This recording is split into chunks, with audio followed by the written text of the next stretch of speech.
Albert Einstein once said, everybody's a genius. But if you judge a fish by its ability to climb a tree, it will live its whole life believing that it is stupid.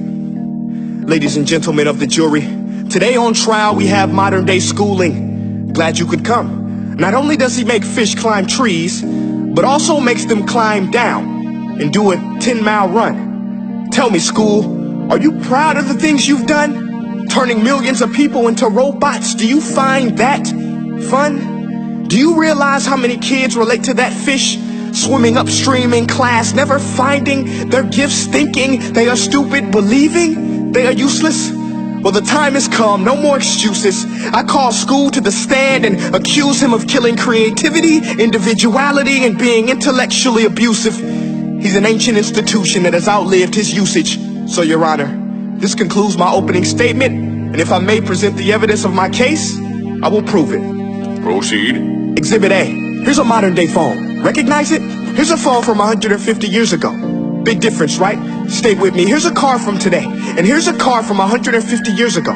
Big difference, right? Well, get this. Here's a classroom of today, and here's a class we used 150 years ago. Now ain't that a shame? In literally more than a century, nothing has changed. Yet you claim to prepare students for the future? But with evidence like that, I must ask, do you prepare students for the future or the past?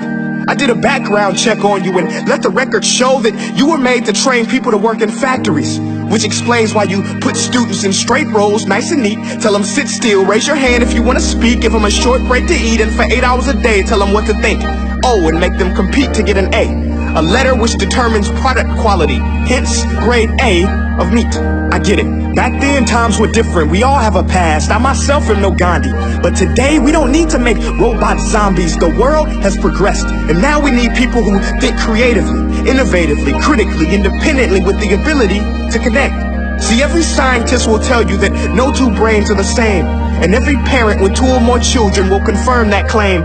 So please explain why you treat students like cookie cutter frames or snapback hats, giving them this one-size-fits-all crap. Watch your language. Sorry, Your Honor, but if a doctor prescribed the exact same medicine to all of his patients, the results will be tragic. So many people will get sick, yet when it comes to school, this is exactly what happens. This educational malpractice, where one teacher stands in front of 20 kids, each one having different strengths, different needs, different gifts, different dreams, and you teach the same thing the same way? That's horrific. Ladies and gentlemen, the defendant should not be acquitted. This may be one of the worst criminal offenses ever to be committed. And let's mention the way you treat your employees. Objection. Overruled. I want to hear this. It's a shame. I mean, teachers have the most important job on the planet, yet they're underpaid? No wonder so many students are short-changed. Let's be honest. Teachers should earn just as much as doctors, because a doctor can do heart surgery and save the life of a kid.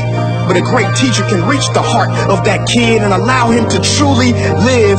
See, teachers are heroes that often get blamed, but they're not the problem. They work in a system without many options or rights. Curriculums are created by policymakers, most of which have never taught a day in their life. Just obsessed with standardized tests. They think bubbling in a multiple choice question will determine success. That's outlandish. In fact, these tests are too cruel to be used and should be abandoned, but don't take my word for it. Take Frederick J. Kelly, the man who invented standardized testing, who said, and I quote, "These tests are too cruel to be used and should be abandoned." Ladies and gentlemen of the jury, if we continue down this road, the results will be lethal. I don't have much faith in school, but I do have faith in people. And if we can customize healthcare, cars, and Facebook pages, then it is our duty to do the same for education, to upgrade and change and do away with school spirit, because that's useless.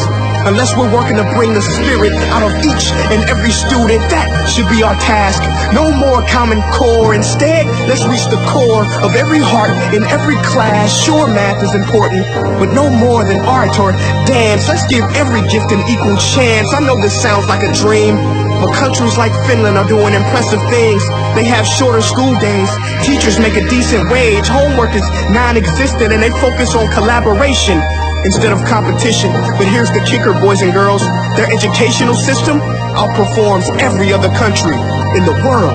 Other places like Singapore are succeeding rapidly. Schools like Montessori, programs like Khan Academy, there is no single solution. But let's get moving, because while students may be 20% of our population, they are 100% of our future. So let's attend to their dreams, and there's no telling what we can achieve. This is a world in which I believe, a world where fish are no longer forced to climb trees. I rest my case.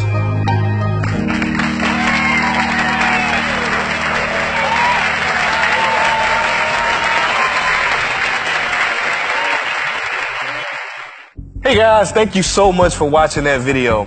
Now, if you haven't joined the family yet, this is what I want you to do. I want you to click like on this page and click see first so that you never miss a beat.